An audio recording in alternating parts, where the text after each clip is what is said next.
The ultrasound monitor flickered with 5 tiny heartbeats, each one pulsing in perfect rhythm like a countdown timer to Maya Sterling's unraveling life. Her hand gripped the edge of the examination table so hard her knuckles turned white as she stared at the impossible image before her. 5 embryos.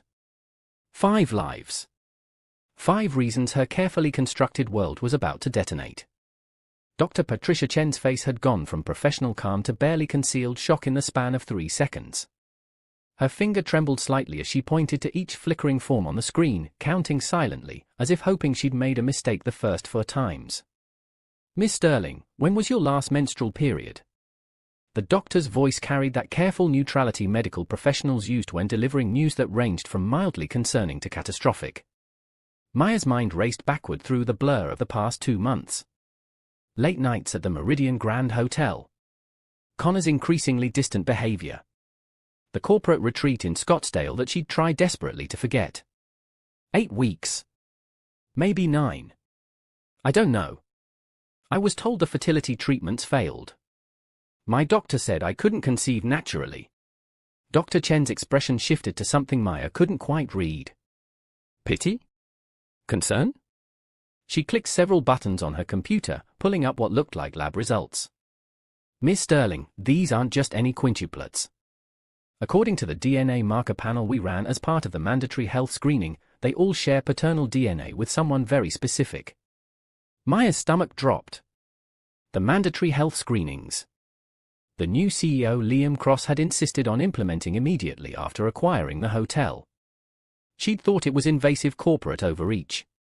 Now she realized it was a trap she'd walked straight into. "Don't say his name," Maya whispered, her voice cracking. "He can't know. No one can know."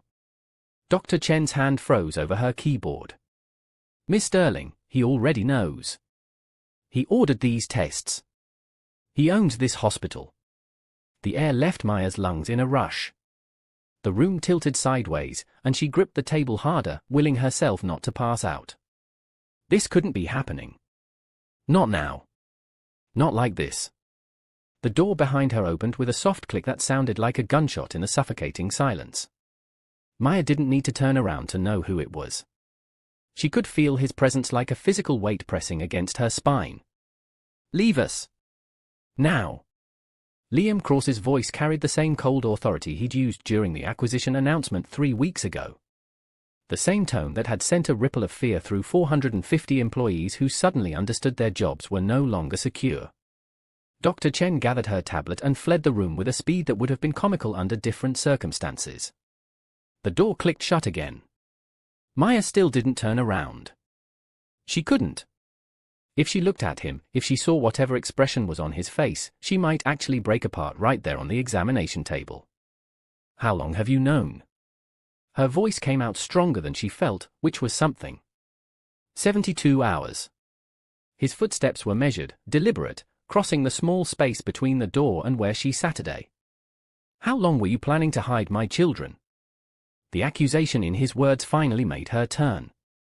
Liam Cross stood 3 feet away, looking exactly like he had during the corporate retreat 6 months ago, except instead of the casual button-down and exhausted smile, he wore a $15,000 suit and an expression carved from granite. "I didn't know they existed until 30 seconds ago." Maya's voice rose despite her best efforts to maintain control. "I was told I couldn't have children. I spent 3 years in fertility treatments that failed. This wasn't supposed to be possible." Liam's jaw tightened, a muscle jumping beneath his skin. He moved closer, his eyes fixed on the ultrasound screen where 5 tiny forms continued their oblivious dance. The corporate retreat. 6 months ago. Scottsdale. It wasn't a question, but Maya answered anyway. "That was a mistake. We were drunk.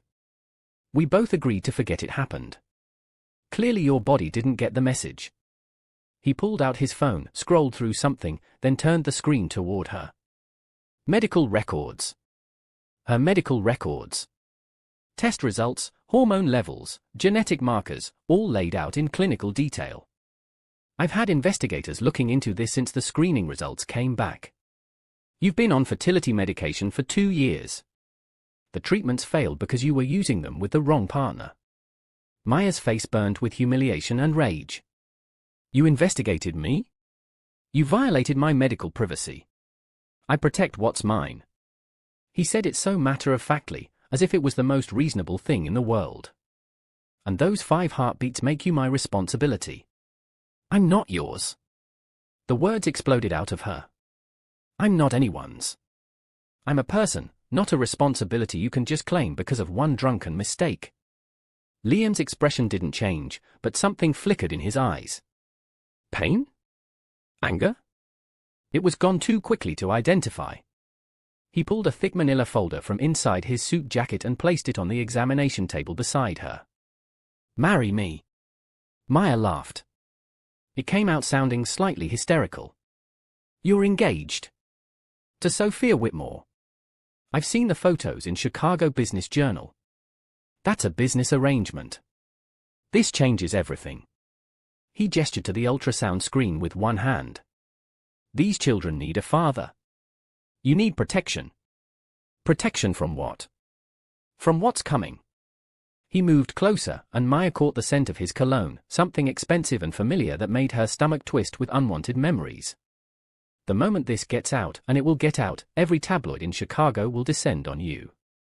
Your family will have opinions. Connor Blake will have opinions. Your co-workers already think you slept your way into keeping your job during the layoffs.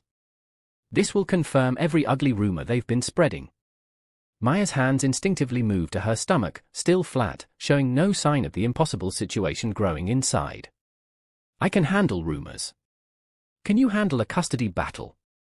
The question was delivered with surgical precision. Because I have the best family lawyers in the country on retainer. I can prove you're financially unstable, living in a 400-square-foot apartment, working 60-hour weeks in a job you're about to lose. I can make a very compelling case that those children would be better off in my custody. The threat hung in the air between them like a living thing.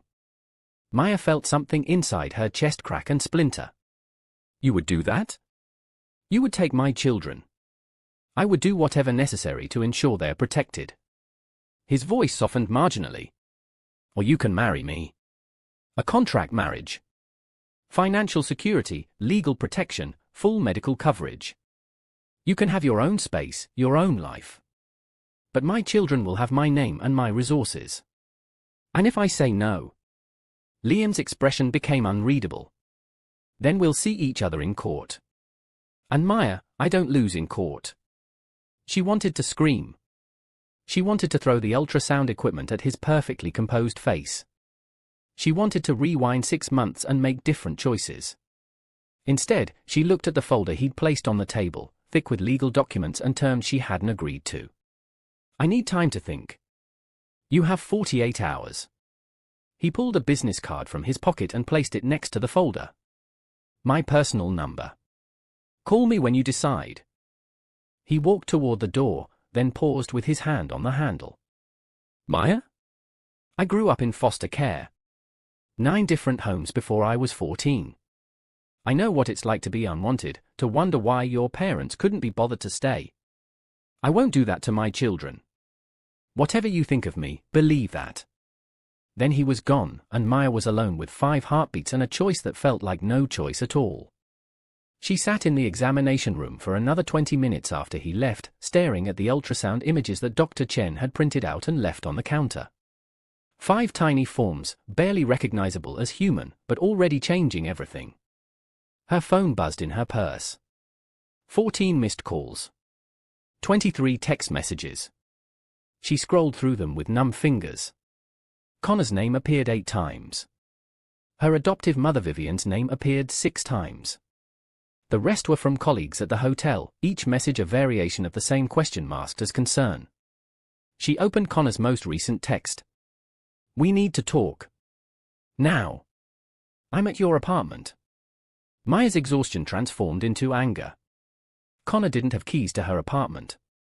She'd never given him any, despite his hints and suggestions over their 18-month engagement. If he was there, he'd gotten in through her building manager, which meant he'd lied or bribed or charmed his way past security protocols. She grabbed the folder Liam had left, shoved it into her bag, and walked out of the examination room without looking back at the ultrasound machine. The hospital corridor stretched before her like an accusation, fluorescent lights too bright, too exposing. She kept her eyes down, avoiding the curious stares of nurses and patients who might have recognized her from whatever gossip was already circulating. The elevator ride down to the parking garage felt like descending into another level of hell. Her phone buzzed again. Vivian this time. Call me immediately. This situation requires immediate intervention. Maya turned her phone off entirely. Whatever conversation was waiting for her at home with Connor would be bad enough without her mother's voice in her ear, cataloging her failures and mistakes in that disappointed tone that had defined Maya's entire childhood. The drive from Northwestern Memorial Hospital to her apartment in Lincoln Park normally took 15 minutes. Maya stretched it to 40, taking side streets, stopping at yellow lights instead of racing through them, doing anything to delay the inevitable confrontation. But eventually she ran out of road and excuses and found herself pulling into her building's parking garage. Connor's Mercedes was parked in a visitor spot, gleaming black paint reflecting the harsh overhead lights.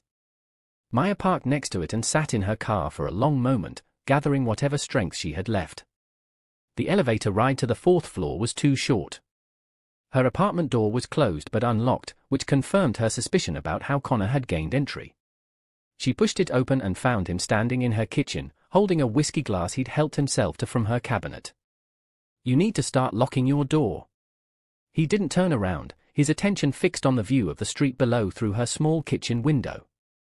You need to stop breaking into my apartment. Maya dropped her bag on the counter with more force than necessary. How did you get in? Tom, the building manager, and I go way back. I told him you'd asked me to water your plants while you were at a doctor's appointment. Connor finally turned to face her, and Maya saw the anger simmering beneath his composed exterior. Imagine my surprise when Tom mentioned you'd been having a lot of doctor's appointments lately. Fertility specialists, he said. Which is funny, because you told me those treatments failed 2 years ago. Maya's fingers curled into fists at her sides. You had no right to discuss my medical history with my building manager. You had no right to lie to me for 3 years. Connor's careful composure cracked. You told me you couldn't have children. You made me feel like a monster every time I said I wasn't ready to adopt. And the whole time you were getting treatments behind my back. You said you weren't ready. You kept pushing back the wedding, pushing back any discussion about our future. What was I supposed to do? Connor laughed, a bitter sound that had nothing to do with humor. Not get pregnant with someone else's baby, maybe? That seems like a reasonable baseline expectation. The words hit Maya like a physical blow. I'm not having this conversation with you. No, you're going to stand there and you're going to explain to me how long you've been screwing Liam Cross. Connor moved closer, his whiskey forgotten on the counter. How long has it been going on? Did you plan this? Did you see the acquisition coming and decide to position yourself with the new boss? Get out. Was it worth it, Maya? Trading up from an investment banker to a billionaire? That's quite the upgrade. Though I have to admit, Quintuplets is really committing to the role. Most mistresses just go for one anchor baby. Maya's hand moved before her brain caught up, the slap echoing through the small apartment like a gunshot. Connor's head snapped to the side, a red mark blooming on his cheek. They stared at each other in shocked silence. I hired someone. Connor's voice had gone quiet, dangerous. The night I proposed to you. I hired an escort. Maya's world tilted again. What? I needed to know if the problem was me or you. If you were lying about the infertility or if it was real.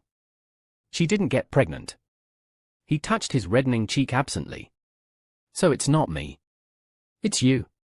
Or rather, it was you with me. Apparently you have no problem conceiving with Liam Cross.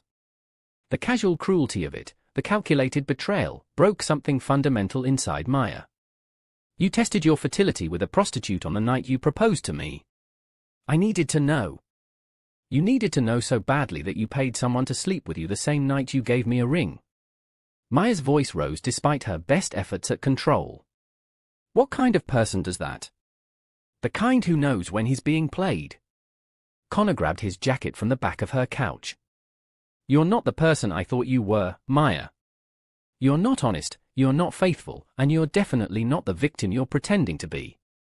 Get out. Now. I'm staying at the Whitmore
Hotel.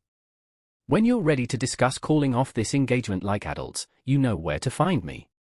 He paused at the door, his hand on the knob. For what it's worth, I did love you. Before all this. I really did. The door closed behind him with a soft click that felt louder than any slam could have been. Maya stood frozen in her kitchen, her hand still tingling from the slap, her chest tight with emotion she didn't have names for. Her phone, still clutched in her other hand, buzzed back to life the moment she turned it on. 53 new messages. 17 missed calls. And one email from her adoptive mother with the subject line "Emergency Family Meeting." Tonight.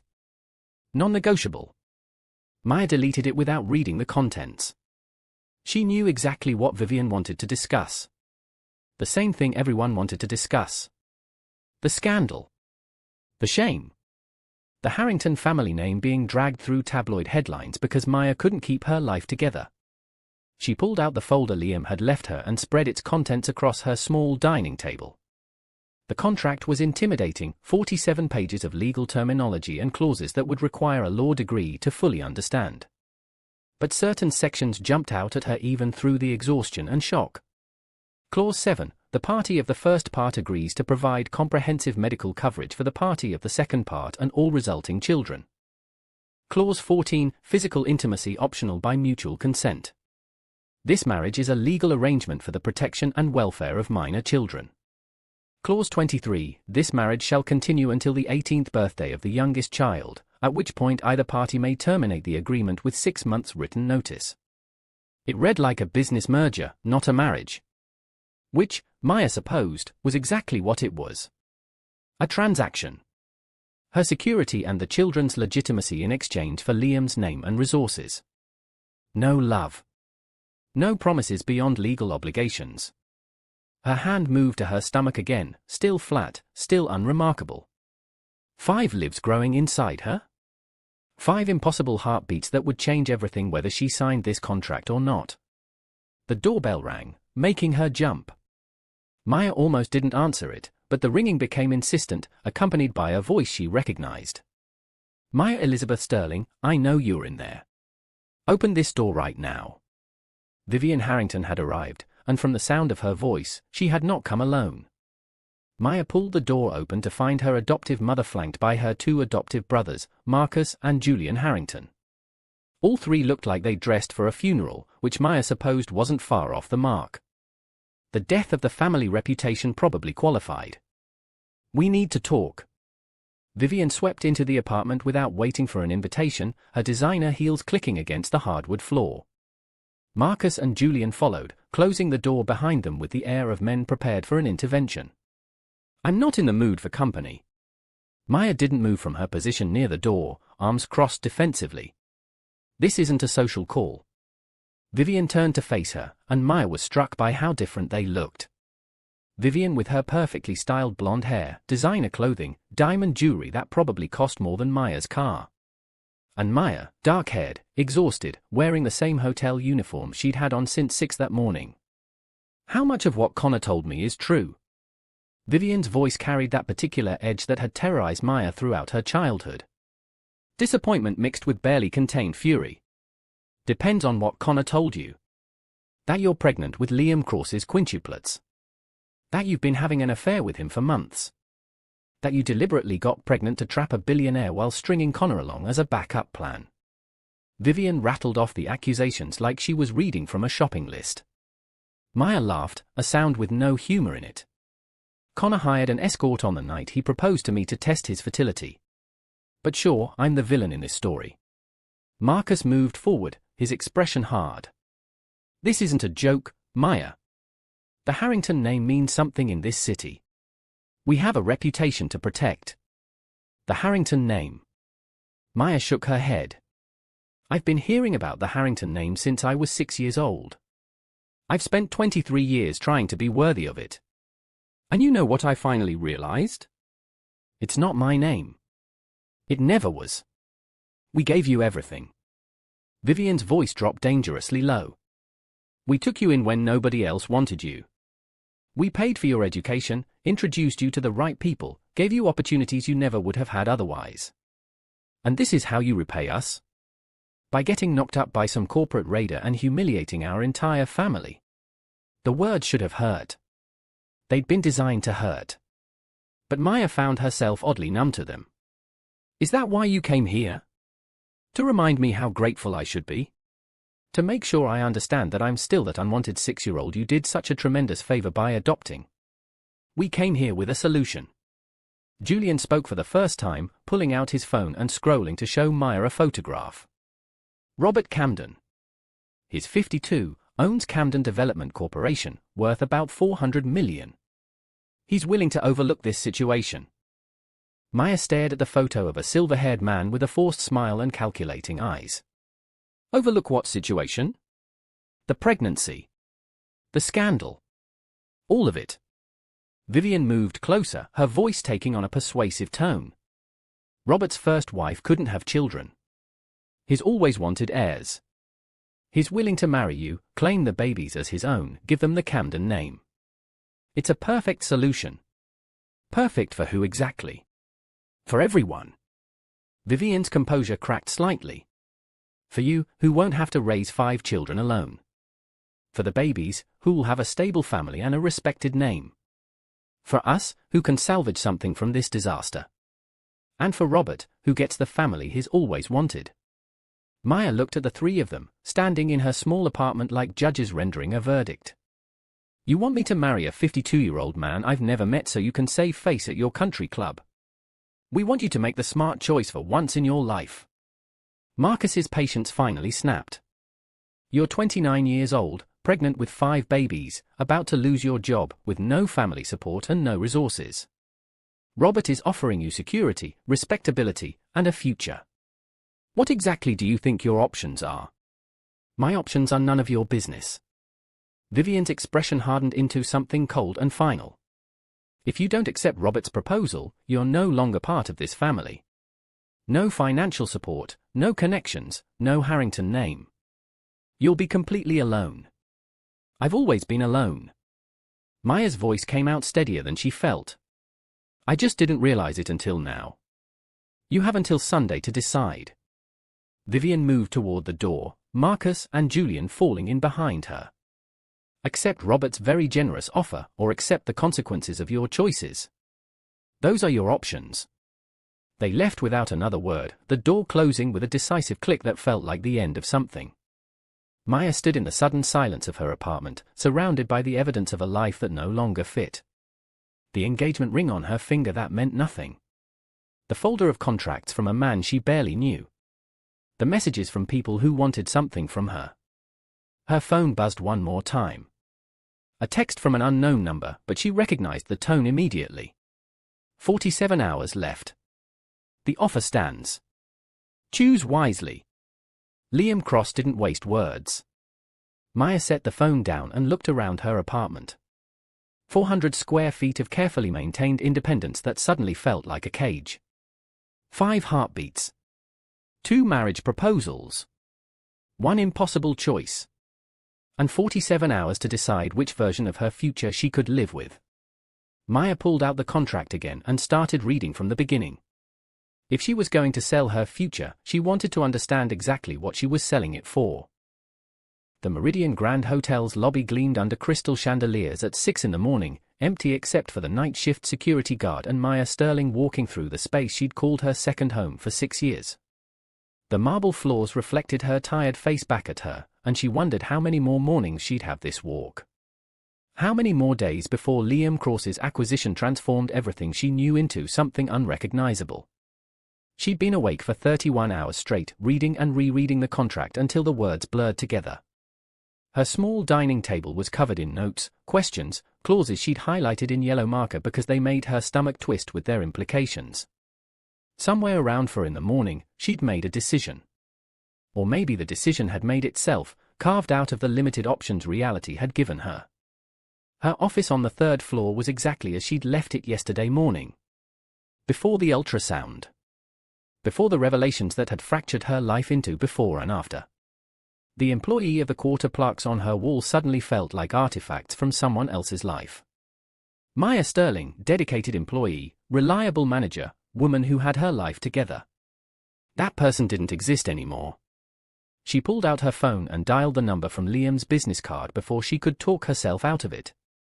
He answered on the 2nd ring. I was expecting your call yesterday.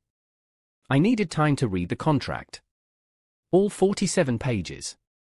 Maya kept her voice level, professional, like she was negotiating a vendor agreement instead of her entire future.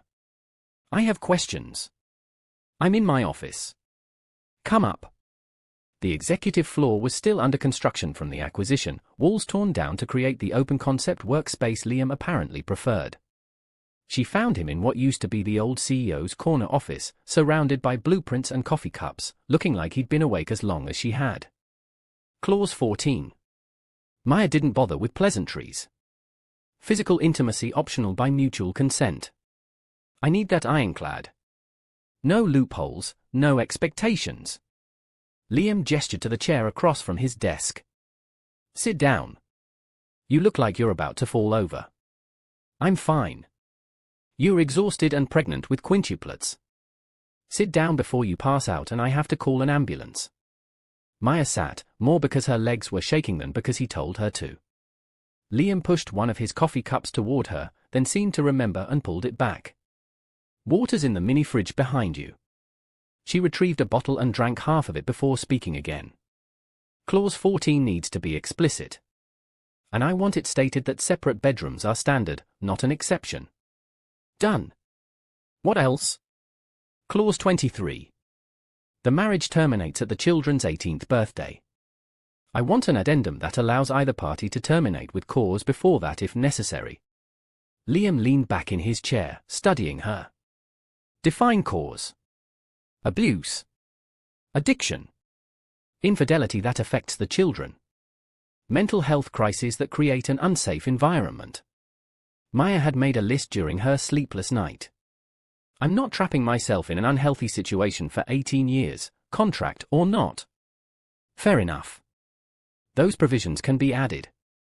He made notes on a legal pad. Anything else? The financial arrangements in Clause 9. The amounts are too generous. I don't want anyone thinking I did this for money. People are going to think whatever they want regardless of the numbers in our contract. Liam's expression was unreadable. But if it makes you feel better, we can adjust the monthly allowance down to something that covers reasonable living expenses and medical care. And I keep my job. That needs to be in writing. Maya, you're going to be pregnant with quintuplets. The medical risks alone mean you probably can't work past 24 weeks. Then I keep my job until I physically can't do it anymore. And I come back after they're born. She leaned forward, needing him to understand. I've spent my entire life being dependent on people who used the dependence to control me. I won't do that again, even with you. Something shifted in Liam's expression, a crack in the careful composure. I'm not trying to control you. I'm trying to protect our children. By controlling me. Don't you see? You're offering me security in exchange for autonomy. That's still control, just dressed up prettier than what Vivian does. Liam was quiet for a long moment, his fingers drumming against the desk in an unconscious rhythm. My father left before I was born. My mother couldn't handle a baby alone, so she gave me up. 9 foster homes later, I was 14 and still convinced that if I just tried harder, behaved better, made myself useful enough, someone would want to keep me. Maya waited, sensing there was more. The Reynoldses adopted me when I was 14. I thought I'd finally found a family. Lasted 2 years before they decided I was too difficult, too damaged, too much work. Sent me back into the system like returning a purchase they regretted. He looked directly at her for the first time since she'd entered the office. I built everything I have by making sure I never need anyone enough that they can abandon me again. But those 5 heartbeats on that ultrasound? I need them. And that terrifies me more than losing my company ever could. The raw honesty in his voice stripped away the billionaire CEO facade, leaving someone who looked young and scared and determined not to show it. I won't abandon them. Maya's voice came out softer than she intended. But I also won't be owned. Not by you, not by Vivian, not by anyone. If we do this, it has to be a partnership. Not you dictating terms and me following orders. Then tell me what you need. What would make this work for you? Maya pulled out her own notes, pages of questions and concerns she'd compiled during her sleepless night. I need transparency. No investigating me without my knowledge. No making decisions about the children without consulting me first. No using your money or power to override my parenting choices. Agreed. I need space. Physically and emotionally. We're not playing happy family for the cameras. We're co-parents who happen to be married on paper. That's literally what the contract states. I know what it states. I need to know you actually mean it. She met his eyes. Because I've spent my whole life reading between lines, looking for the catch in generous offers. What's yours? Liam stood, walking to the floor-to-ceiling windows that overlooked Lake Michigan. The early morning sun turned the water gold, and his reflection in the glass looked almost vulnerable. I don't know how to do this. Any of this. I can run a company. I can close deals. I can read people and situations and market trends. But a relationship? A family? I don't have a blueprint for that. So the contract is the only language I know how to speak. It's the only way I can guarantee I won't mess this up. You can't guarantee that. People mess up relationships all the time. It's practically the defining feature of being human. Then what am I supposed to do? Maya stood, joining him at the window. You show up. You try. You accept that sometimes trying isn't enough and you'll fail anyway. And then you try again. That's terrifying. Welcome to parenthood. It starts before they're even born. They stood in silence, watching the city wake up below them. Somewhere in the building, early staff were arriving for their shifts. Somewhere in Chicago, Vivian Harrington was probably already planning her next move. Somewhere 5 tiny lives were growing, oblivious to the complicated world they'd be born into. I'll have my lawyers revise the contract with your requested changes. Liam's voice had returned to business mode. We can sign tomorrow if you're ready. There's one more thing. Maya turned to face him fully. Sophia Whitmore. Does she know? His expression hardened. She knows I'm terminating our engagement. She doesn't know why yet. She's going to find out. And when she does, there will be consequences.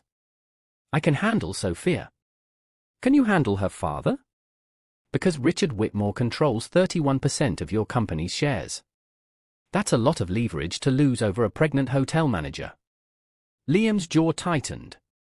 My personal life doesn't affect my business decisions. Keep telling yourself that. But when this blows up, and it will blow up, remember that I warned you. Maya headed for the door, exhaustion finally catching up with her. Send me the revised contract. I'll sign it tomorrow. Maya? She paused at the door. Thank you. For giving this a chance. She didn't respond, just walked out, leaving him alone with his view and his choices. The rest of her day passed in a blur of normal activities that felt surreal given the upheaval of the past 48 hours. Morning staff meeting where everyone avoided looking directly at her. Lunch break spent hiding in her office. afternoon shift where she double-checked room assignments and pretended she couldn't hear the whispers following her through the hallways. Jenna Reeves cornered her in the staff break room at 3 in the afternoon, her expression a careful mask of concern that didn't quite hide the curiosity underneath. "So, you and Connor?" Jenna pulled a chair close, lowering her voice like they were sharing confidences instead of gossip. "I heard you two called off the engagement."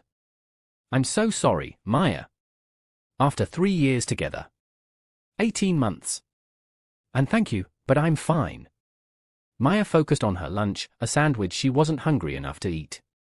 "Is it true what people are saying? About you and Mr. Cross?" There it was. The real question hiding behind the sympathetic performance. Maya set down her sandwich and met Jenna's eyes directly. "I'm pregnant. The rest is nobody's business. But people are saying the babies are his. That you two have been having an affair since before the acquisition." Jenna leaned even closer. "You can tell me. I won't say anything." "Then there's nothing to tell, is there?" Maya stood, throwing away most of her uneaten lunch. "I need to get back to work." She could feel Jenna's eyes following her out of the break room, could imagine the texts already being sent to the group chat most of the staff maintained. By tomorrow, Jenna's version of their conversation would be circulating as fact, regardless of what Maya had actually said. Her phone buzzed with a text from an unknown number. "Meeting at Harrington Estate. 7 p.m. Be there. Robert Camden wants to meet you." Maya deleted it without responding. She'd made her choice, and it wasn't the 52-year-old developer Vivian had chosen for her. At 6 p.m., her shift ended, but Maya stayed at her desk, typing up reports she didn't need to write and organizing files that were already organized.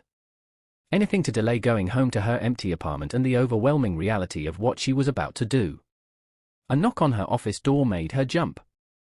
Liam stood in the doorway holding a manila envelope. "Revised contract. All your changes incorporated." He set it on her desk but didn't move to leave. "You look exhausted." "I'm fine." "You keep saying that. It's not becoming more believable with repetition." He pulled up the guest chair and sat without asking. "When's the last time you ate something that wasn't coffee or vending machine food?" "I had a sandwich at lunch." "Half a sandwich that you threw away." "Jenna told me." At Maya's look, he added, "I'm not spying on you. She mentioned it when she tried to ask me about our supposed affair. I told her that discussing employees' personal lives was grounds for termination. You can't fire everyone who gossips about us. You won't have any staff left. I can make an example that encourages the rest to keep their speculation to themselves." He studied her with an intensity that made her uncomfortable. "Have dinner with me. Not as a date. As two people who need to eat and should probably discuss practical matters before they get married tomorrow." "Tomorrow? Unless you want to wait?" "But I assumed given your family's ultimatum, sooner was better than later." Maya's hands trembled slightly as she reached for the envelope. "You know about that. I know Vivian gave you until Sunday to accept Robert Camden's proposal. I know she threatened to cut you off completely if you don't comply. And I know Robert Camden's reputation well enough to understand exactly what kind of marriage he's offering you. Which is? A trophy wife situation where you produce heirs and look good at fundraisers while he conducts his business and personal life exactly as he has for the past 30 years. He's had 3 long-term mistresses that I know of. His interest in you is purely transactional. You're young, educated enough to be acceptable in his social circles, and conveniently pregnant with children he can claim as his own legacy." The casual way Liam laid out the facts made Maya's stomach turn. "And your offer is different how exactly?" "It's honest." He leaned forward, his expression serious. "I'm not going to pretend this is a love match. I'm not going to promise you romance or passion or any of the things people expect from marriage. But I will promise you respect. Partnership? The freedom to make your own choices within the boundaries we agree on together. Boundaries you dictate through 47 pages of legal contracts. Boundaries we negotiate. You just proved that by demanding changes and getting them." He stood, extending a hand. "Come have dinner with me. We'll talk about the practical stuff. Where you want to live. How we handle the press when this goes public. What we tell people. All the boring logistics that matter. Maya looked at his offered hand for a long moment before taking it. Nothing fancy. I'm too tired for fancy. There's a Thai place 2 blocks away. Best pad see you in Chicago and nobody who'll recognize us. They walked the 2 blocks in silence, the evening air cold enough that Maya wished she'd brought a heavier jacket. Liam noticed and shrugged out of his suit jacket without comment, draping it over her shoulders. It smelled like his cologne and something else, something distinctly him that made her hyper-aware of how close they were walking. The restaurant was small and nearly empty, tucked between a dry cleaner and a nail salon. They slid into a booth in the back, and Liam ordered in what sounded like fluent Thai. At Maya's surprised look, he shrugged. Spent 2 years in Bangkok building the first cross hotel in Southeast Asia. You pick up the language when you're trying to negotiate with local contractors who don't want to deal with American businessmen. The food arrived quickly, steaming plates of noodles and curry and spring rolls that made Maya realize she was actually hungry for the first time in days. They ate in comfortable silence for a while before Liam spoke. I bought a house 3 weeks ago, right after the acquisition closed. Lincoln Park, for bedrooms, finished basement, good school district. He pulled out his phone and showed her photos of a beautiful brownstone with a small front garden. I was planning to use it as my Chicago residence since I'm going to be here more often. But it works for our situation. Plenty of space for 5 kids. Close to good hospitals for the pregnancy. Walking distance to your current apartment if you want to get anything from there. Maya studied the photos, trying to imagine herself living in a space that looked like it belonged in a magazine spread. It's beautiful. But Liam, this is moving really fast. We don't have time to move slowly. You're 9 weeks pregnant with quintuplets. That means you have maybe 6 months before you're on complete bed rest, if you even make it that far. We need to get you stable, get the marriage legal, get everything in place before the medical complications start. You're really good at making this sound like a business merger instead of a life-altering decision. Would you prefer I pretend it's something else? That we're madly in love and this is fate. His voice held a challenge. I thought you wanted honesty. I do. It's just strange to discuss marriage like we're negotiating a hotel acquisition. It's the only way I know how to do this. He set down his fork, meeting her eyes. I meant what I said in my office. I don't have a blueprint for relationships. Every person I've ever cared about has either left or sent me away. So I default to contracts and terms because at least then I understand the parameters. At least then I can't be surprised when it falls apart. That's the saddest thing I've ever heard. It's realistic. People don't stay. They leave when things get hard or inconvenient or when someone better. That's enforceable. That has consequences for breaking it. Maya pushed her plate aside, her appetite fading. Is that really what you want? A marriage held together by legal consequences instead of actual commitment. I want my children to have stability. I want you to have security. I want to not repeat the mistakes that made me who I am. He rubbed his face tiredly. Maybe that's not romantic. Maybe it's not what you imagined when you thought about getting married. But it's what I can offer. What if I want more than that? The question hung between them. Liam's expression shifted through several emotions too quickly to identify before settling on something carefully neutral. Then we renegotiate. In a year, 2 years, whenever. The contract has built-in review periods. We can adjust terms as needed. He signaled for the check. But Maya, I need you to understand something. I can provide safety, resources, partnership. I cannot provide love. I don't know how to do that. Can't or won't. Does it matter? They walk back to the hotel in silence, Liam's jacket still draped over Maya's shoulders. The parking garage was nearly empty, just a few employee cars scattered across the concrete expanse.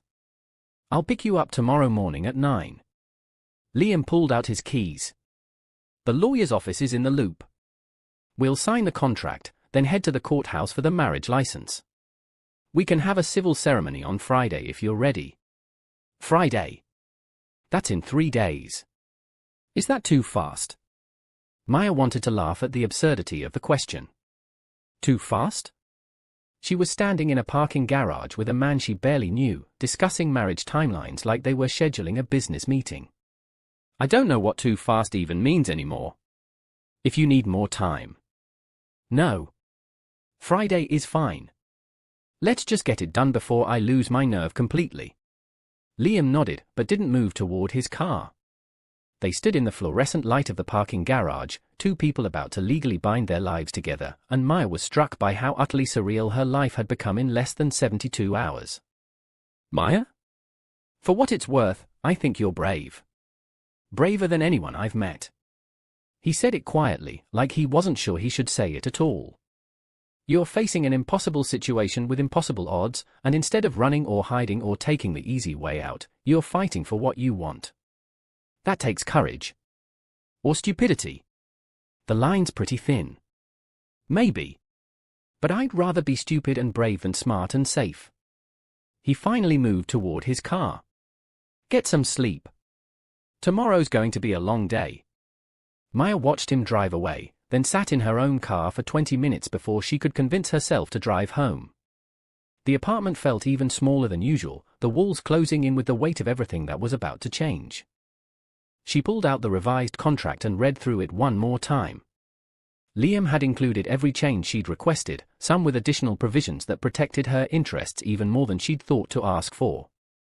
It was thorough, careful, and completely devoid of emotion. At midnight, her phone buzzed with a text from Vivian. Last chance. Robert is a patient man, but not infinitely so. Make the right choice. Maya blocked the number and threw her phone across the room, where it landed on the couch with a muffled thump. She was done being told what the right choice was by people who had never once asked her what she actually wanted. At 8 the next morning, she was showered, dressed in the closest thing she had to business formal, and waiting outside her building when Liam pulled up in a black SUV that probably cost more than she made in 2 years. You're early. He looked surprised. Figured if I'm going to sign away my future, I might as well be punctual about it. She climbed into the passenger seat. Let's do this before I change my mind. The lawyer's office was everything she expected. Floor-to-ceiling windows, expensive furniture, a receptionist who looked like she'd stepped out of a fashion magazine. They were ushered into a conference room where 2 lawyers waited with stacks of documents. Ms. Sterling. Mr. Cross. Thank you for coming in. The older lawyer, a woman named Patricia Chen who Maya noticed shared a last name with her doctor, gestured to the chairs. We have the finalized contract here, incorporating all the requested changes.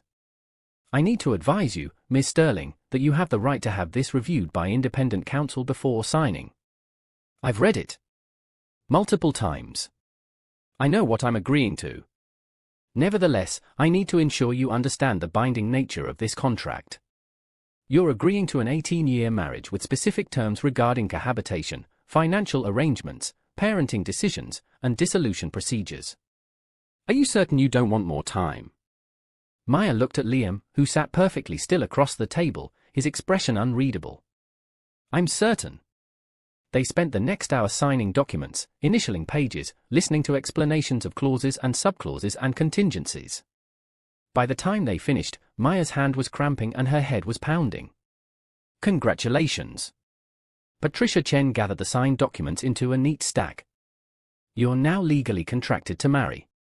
The actual marriage ceremony can occur any time within the next 90 days. Friday. Liam stood, extending his hand to Maya. We're doing it Friday. They drove to the courthouse next, obtained the marriage license with minimal fanfare, and emerged back into the Chicago sunshine as legally recognized future spouses. The whole process had taken less than 3 hours, and Maya felt like she'd just signed her life away in the most bureaucratic way possible. Lunch. Liam seemed oddly energized by the morning's activities. We should probably discuss the actual wedding. Small ceremony, just family and close friends, or no family. Maya's response came out sharper than she intended. No Harringtons, definitely. And no press. I don't want this turned into a spectacle. Agreed. My grandmother's going to want to be there. Dorothy Cross. She's the only family I have that matters. Your grandmother. Technically my great-grandmother. Raised me from 14 until I aged out of the system. She's 82, lives in Oak Park, and will absolutely have opinions about this entire situation. His expression softened talking about her. Fair warning, she's going to love you and terrify you in equal measure. Maya tried to imagine meeting Liam's grandmother while 9 weeks pregnant with quintuplets, about to marry her grandson in a contract arrangement. This is going to be a disaster. Probably. But Dorothy's seen me through worse disasters. She'll be fine with it. They ended up at a diner that looked like it hadn't been renovated since 1975, with cracked vinyl booths and a menu laminated to impermeability. Liam ordered coffee and pie, and Maya found herself doing the same, too exhausted to make actual decisions. I need to tell you something. Liam's tone had shifted to something more serious. Sophia Whitmore knows about the pregnancy. Her father knows about the marriage plans. They're not taking it well. Define not well. Richard Whitmore controls 31% of Cross Hospitality shares. He's threatening to dump them all simultaneously if I go through with marrying you instead of Sophia. It would tank the stock price, potentially trigger a hostile takeover, and cost me controlling interest in my own company. Maya set down her fork carefully. How much money are we talking about? 400 million, give or take. Plus the loss of strategic partnerships, the Whitmore Hotel portfolio integration falling through, and probably 3 years of expansion plans. The number was so large it didn't feel real. Liam. You can't lose that much because of me. It's not because of you. It's because Richard Whitmore is a manipulative bastard who uses his money as a weapon. He ate a bite of pie like they were discussing the weather instead of hundreds of millions of dollars. I've been building contingencies. Talking to other investors. There are ways to minimize the damage. Or you could marry Sophia like you planned and none of this happens. And abandon my children? Let them grow up wondering why their father chose money over them. His voice hardened. I know what that feels like. I won't do it to them. Before Maya could respond, her phone rang. Vivian's number, the one she'd blocked last night, now calling from what looked like Vivian's office line. Maya answered out of morbid curiosity. What do you want? A word. In person. Now. Vivian's voice was ice. I'm at the hotel. Your office. You have 10 minutes. The call disconnected. Maya looked at Liam. Vivian's at the hotel. She wants to see me. Want me to come with you? No. This is something I need to handle alone. She stood, leaving most of her pie uneaten. But thank you. For offering. The drive back to the hotel took 15 minutes in midday traffic. Maya's hands were shaking by the time she parked in the employee garage and took the elevator to her office floor. Vivian was waiting in Maya's office, sitting in Maya's chair like she owned it. Marcus and Julian flanked her, standing like bodyguards. The setup was clearly designed to intimidate. Close the door. Vivian's voice allowed no argument. Maya closed the door but didn't sit. You have 5 minutes. Robert Camden is withdrawing his offer. You've humiliated him by refusing to even meet with him. You've humiliated our family with your choices. And you've apparently decided to trap Liam Cross into marriage using an unwanted pregnancy. Vivian stood, moving around the desk toward Maya. I raised you better than this. You didn't raise me. You kept me. There's a difference. The slap came fast, snapping Maya's head to the side. The office went silent except for Maya's sharp intake of breath. You ungrateful little. Vivian's composure had finally cracked completely. 23 years. 23 years I gave you everything, and this is how you repay me. Marcus moved forward, grabbing Maya's arm. We're going to Robert's house. You're going to apologize. You're going to accept his proposal. And you're going to fix this mess. Let go of me. Maya tried to pull away, but Marcus's grip tightened painfully. You don't get to make demands. Julian grabbed her other arm. You're going to do what's best for this family for once in your pathetic life. They were dragging her toward the door when it burst open. Liam stood there with 2 security guards, his expression absolutely murderous. "You have 3 seconds to let her go before I have you arrested for assault." His voice was deadly quiet. "This is family business," Vivian started. "This is assault and attempted kidnapping. Security, escort these 3 out of the building. If they resist, call the police." The security guards moved forward. Marcus and Julian released Maya's arms, and she stumbled backward, her heart racing. Liam caught her before she could fall. "This isn't over." Vivian's voice promised retribution. "You're making the biggest mistake of your life, Maya. And when everything falls apart, don't come crawling back to us. Get out." Liam's voice carried absolute authority. "And if any of you come near her again, I'll ensure you regret it." They left under security escort, Vivian's fury evident in every rigid line of her body. The door closed behind them, and Maya finally allowed herself to shake. "Are you okay?" Liam's hands were gentle on her shoulders. "Did they hurt you?" "I'm fine. Just shaken." She touched her face where Vivian had slapped her. "She's never hit me before. She's threatened, manipulated, used guilt and shame, but never physical violence. We're filing a restraining order. Today." Liam pulled out his phone. "I'm calling my lawyer right now. Liam, she's my mother. She just assaulted you and tried to kidnap you. That's not a mother. That's an abuser." He was already dialing. "We're protecting you and the babies. Non-negotiable." Maya sank into her desk chair, the adrenaline leaving her system and taking all her energy with it. "This is escalating so fast. Which is why we're getting married Friday and getting you somewhere safe. No more delays." He spoke into the phone. "Patricia? I need an emergency restraining order filed. Vivian Harrington and her sons Marcus and Julian. Physical assault and attempted kidnapping. Yes, I'll email you the security footage right now." "Perfect. We'll be there in an hour." He hung up and pulled Maya to her feet. "Pack up anything you need from this office. You're not coming back here. I still work here. You're on paid medical leave effective immediately. I'm not arguing about this." His tone left no room for discussion. "You were just assaulted in your workplace. Until we have restraining orders in place, you're not safe here." Maya wanted to argue, but her face hurt and her arms hurt where Marcus and Julian had grabbed her, and she was so tired of fighting every single battle alone. "Okay. Medical leave. But only until the restraining orders are in place. We'll discuss it later. Right now, pack your things."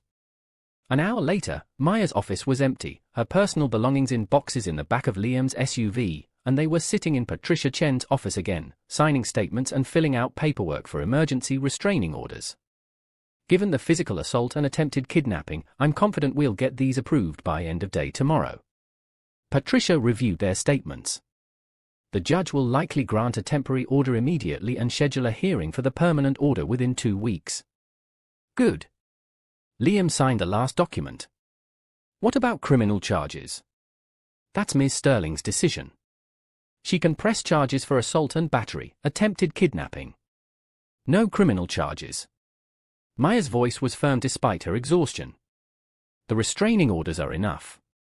I just want them to leave me alone." "Maya," Liam started. "No. I won't drag this through criminal court. The restraining orders are enough." She met his eyes. "My choice. Remember." He backed down, but his expression said the conversation wasn't over.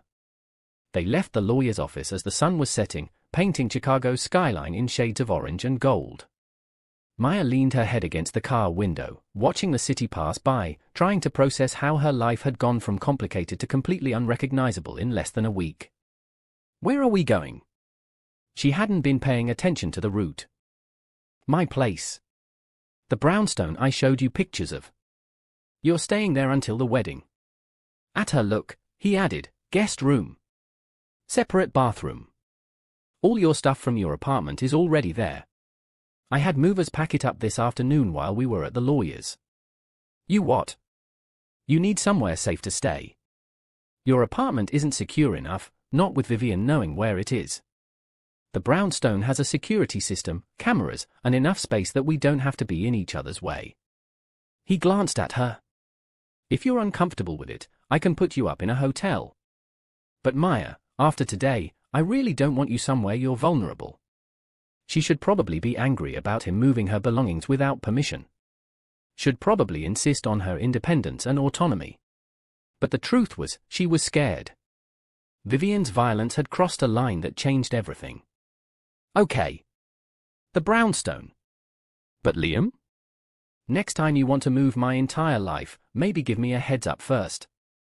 Deal. The brownstone was even more beautiful in person than in the photos. Warm hardwood floors, high ceilings, large windows that let in the fading evening light. Her belongings were neatly arranged in the second-floor guest room, which was larger than her entire apartment had been. I ordered groceries. They're being delivered in an hour. Liam showed her around the main floor. Kitchen's fully stocked. Living room. Office if you need to work. My bedroom's on the 3rd floor, so we won't run into each other accidentally. You've thought of everything. I try to be thorough. He paused at the bottom of the stairs leading to the guest room. Get some rest. Tomorrow's going to be another long day, and you look like you're about to collapse. Maya climbed the stairs, each step feeling like a monumental effort. The guest room had an ensuite bathroom with a soaking tub that looked impossibly inviting. She filled it with hot water, sank into it fully clothed because she was too tired to undress first, and let the tears finally come. She cried for the life she'd thought she was building with Connor. For the family she'd never really had with the Harringtons. For the impossible situation she was in with 5 babies she hadn't planned for and a man she barely knew. For all the choices that had led her here and all the choices she hadn't been given. By the time the water went cold, she was cried out and exhausted enough to finally sleep. She pulled herself out of the tub, changed into pajamas, and collapsed into the guest bed without bothering to dry her hair. Her last thought before sleep claimed her was that in 3 days, she'd be married to Liam Cross, legally bound to a man who'd explicitly told her he couldn't offer love. And somehow, that felt less terrifying than facing Vivian Harrington's rage alone. If you're enjoying this story, please like this video and subscribe for more dramatic tales. Drop a comment below about what you think Maya should do next. Your engagement helps us create more content like this. Friday morning arrived with the kind of unseasonably warm weather that made Chicago residents suspicious, like winter was planning a vengeful comeback. Maya stood in front of the full-length mirror in the guest bedroom, staring at her reflection in the simple cream-colored dress Dorothy Cross had delivered yesterday with a note that said nothing white. We're not pretending here. Dorothy had arrived at the brownstone 2 days ago like a force of nature, taken one look at Maya's exhausted face and Liam's carefully controlled tension, and declared that she was taking charge of wedding preparation since clearly neither of them had any idea what they were doing. She'd been a whirlwind of practicality and warmth ever since, organizing the civil ceremony, arranging for a photographer, and generally treating the entire situation like it was both completely normal and utterly absurd in equal measure. You look beautiful. Dorothy appeared in the doorway, her own dress a soft lavender that complemented her silver hair. Stop fidgeting with the hem. It's perfect. I feel like a fraud. Maya dropped her hands from where she'd been tugging at the dress. Getting married in a courthouse to a man I barely know while pregnant with quintuplets. This is insane. Most worthwhile things are. Dorothy moved into the room, her movement slower than they probably used to be but still full of purpose. My husband proposed to me after knowing me for 6 weeks. We were married 47 years before he passed. Time doesn't mean anything when you're building something real. But this isn't real. It's a contract. A business arrangement to protect the babies. Is that what you think? Dorothy's shrewd eyes studied her. Child, I've watched Liam build walls around himself for 20 years. That boy trusts approximately 3 people on this entire planet, and somehow you've become one of them in less than a week. That's not business. That's something else entirely. He told me he can't offer love. He was very clear about that. He told you he doesn't know how. There's a difference. Dorothy sat on the edge of the bed, patting the space beside her. Come here. Let me tell you something about my grandson. Maya sat, and Dorothy took her hand with surprising strength. Liam was 3 weeks old when his mother left him at a fire station. 3 weeks. Too young to understand abandonment but old enough that it marked him somehow. The foster system broke him 9 different ways before he was 14. Then the Reynoldses adopted him, and for 2 years he thought he'd finally found a family. He tried so hard to be perfect for them. Got straight A's, never caused trouble, did everything they asked and more. And they sent him back anyway. Maya's throat tightened. She'd known the basic facts from what Liam had told her, but hearing Dorothy's version made it visceral in a way that statistics couldn't. After that, he stopped trying to be loved. Started trying to be useful instead. If he couldn't make people stay through affection, he'd make himself indispensable through skill. Built his first business at 17 with money he saved from working 3 jobs. Sold it at 19 for enough to put himself through college. Built his empire before he was 30. Dorothy squeezed Maya's hand. But being useful isn't the same as being loved, and deep down he knows it. He just doesn't know how to bridge that gap. So what am I supposed to do? Teach him? No. You're supposed to show up and be honest and let him figure it out himself. You can't fix what his parents and the system and the Reynoldses broke. But you can stand beside him while he puts himself back together. Dorothy stood, smoothing her dress. Now stop looking terrified and come downstairs. We have a wedding to get to. The Cook County Courthouse was less romantic than Maya had imagined a wedding venue could be, all institutional beige walls and fluorescent lighting. But Dorothy had managed to make the small waiting room outside the judge's chambers feel almost special, with a bouquet of wildflowers and a photographer who looked young enough to still be in college. Liam was already there, wearing a suit that probably cost more than Maya's car but no tie, the top button of his shirt undone in a gesture toward casual that didn't quite work on someone who radiated controlled intensity. He looked up when she entered, and something in his expression shifted. "You look beautiful." He said it simply, like it was a fact rather than a compliment. Dorothy picked the dress. Maya felt absurdly nervous, her hand shaking slightly as she clutched the wildflower bouquet Dorothy had pressed into them. "Good choice." Dorothy settled herself into one of the waiting room chairs. "Now, the judge will call us in shortly. It's a simple ceremony, about 5 minutes. You say your vows, sign the license, kiss if you want though nobody's requiring it, and boom. Married. That's it." Maya had expected something more, though she couldn't articulate what exactly. "That's the legal part. Everything else you two figure out as you go." Dorothy pulled out her phone. "I'm texting James to bring the car around for after. Liam, you did remember to book the restaurant for lunch.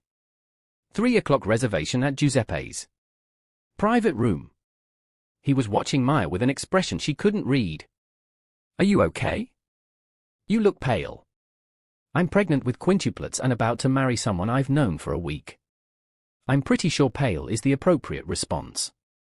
"Fair point." The judge's clerk appeared in the doorway. "Cross and Sterling? Judge Morrison is ready for you." They filed into the chamber, a surprisingly intimate space with wood paneling and windows overlooking the street below. Judge Morrison was a woman in her 60s with kind eyes and an efficient manner. "Mr. Cross, Ms. Sterling. Thank you for being punctual. We'll keep this brief and straightforward." She gestured for them to stand before her desk. "Do you have the license?" Liam produced it from his jacket pocket. Judge Morrison reviewed it, made notes, then looked up at them with an expression that was professional but not unkind. Marriage is a legal contract that binds 2 people in partnership. It's not always easy. It requires compromise, communication, and commitment to working through difficulties together. Do you both understand the seriousness of what you're entering into? Yes. They said it simultaneously, and something about the synchronization made Maya want to laugh hysterically. Good. Then let's proceed. Liam James Cross, do you take Maya Elizabeth Sterling to be your lawfully wedded wife, to have and to hold from this day forward, for better or worse, in sickness and in health, as long as you both shall live? Liam's eyes met Maya's. I do. Maya Elizabeth Sterling, do you take Liam James Cross to be your lawfully wedded husband, to have and to hold from this day forward, for better or worse, in sickness and in health, as long as you both shall live? The weight of the moment pressed down on her. This was it. The point of no return. After this, she'd be legally bound to this man, her future irrevocably tangled with his. 5 tiny heartbeats depending on the choice she was about to make. I do. Then by the power vested in me by the state of Illinois, I pronounce you husband and wife. You may kiss if you'd like, though it's not required. Liam looked at her, a question in his eyes.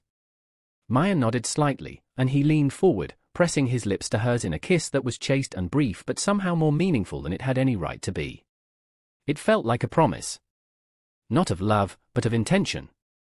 Of showing up. Of trying. Dorothy was crying when they turned around, dabbing at her eyes with a tissue. Oh, you too. My babies. I'm so happy. We just signed a legal contract, Grandma. Let's not get carried away. Hush. Let an old woman have her moment. She pulled them both into a hug that was surprisingly strong. Now sign that license so it's official, and let's get out of here. I'm starving. They signed the marriage license with the judge and clerk as witnesses, the photographer snapping pictures that Maya wasn't sure she'd ever want to look at. Then they were back in the waiting room, officially married, and Maya felt like she was outside her own body watching this happen to someone else. Mrs. Cross. Liam said it quietly, testing the sound. That's going to take getting used to. I'm keeping Sterling professionally. The contract allows it. I know.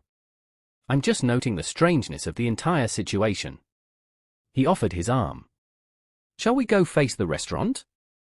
Dorothy picked it specifically because it's where she and my grandfather had their wedding lunch. Fair warning, she's going to be sentimental about literally everything.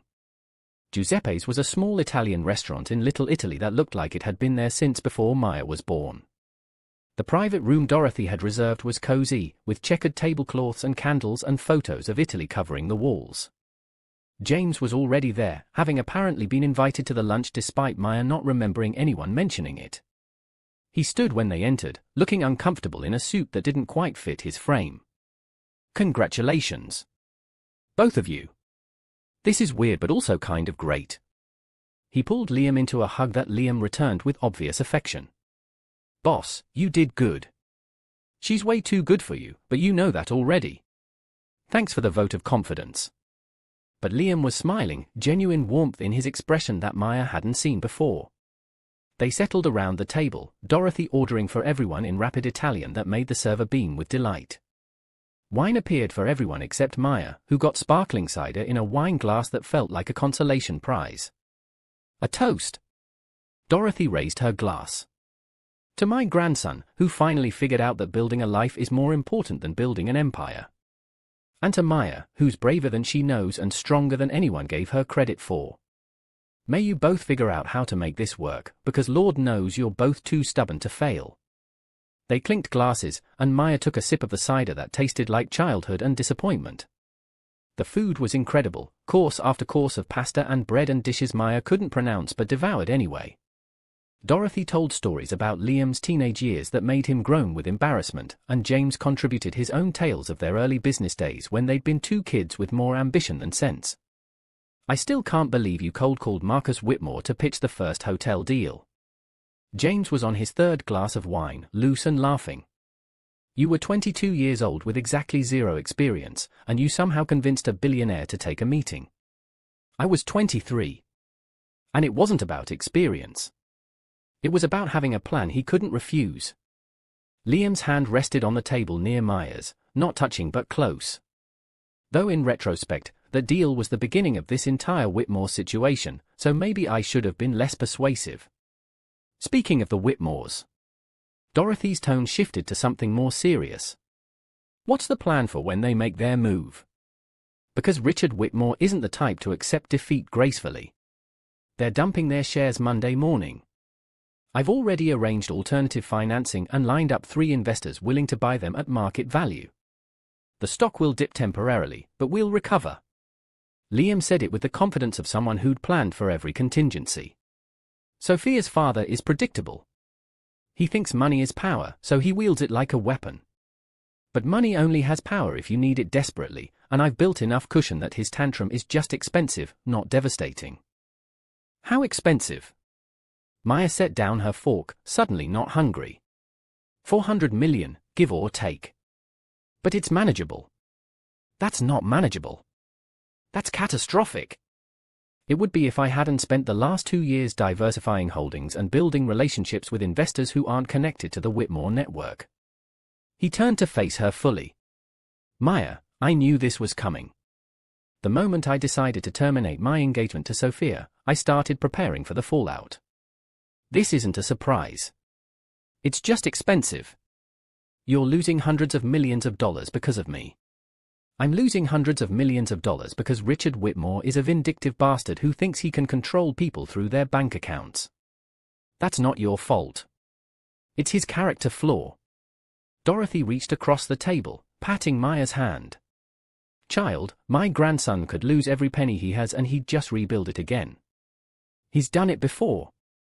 But he can't rebuild a relationship with his children once that's broken. Money comes back. Trust doesn't. The conversation shifted to lighter topics after that, but Maya couldn't shake the guilt settling in her chest like a stone. $400 million. Even saying the number felt absurd, like Monopoly money that didn't connect to reality.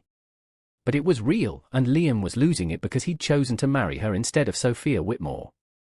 The lunch stretched into late afternoon, Dorothy and James eventually leaving with promises to check in soon and warnings to Liam to take care of his new wife. Then it was just Maya and Liam, sitting in the private room surrounded by empty plates and the aftermath of what technically qualified as their wedding reception. We should go home. Liam stood, offering his hand. You look exhausted. I'm always exhausted lately. Apparently growing 5 humans simultaneously takes energy. The drive back to the brownstone was quiet, comfortable in a way Maya hadn't expected. Liam had put on jazz music, something instrumental and soothing, and Maya found herself actually relaxing for the first time all day. Thank you. She said it quietly, watching the city pass by through the window. For today.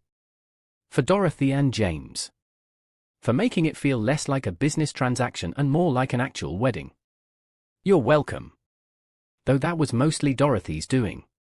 Left to my own devices, it probably would have been just us and a judge and no flowers or lunch or photographer.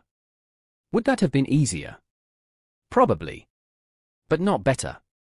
He glanced at her briefly before returning his attention to the road. Dorothy was right earlier.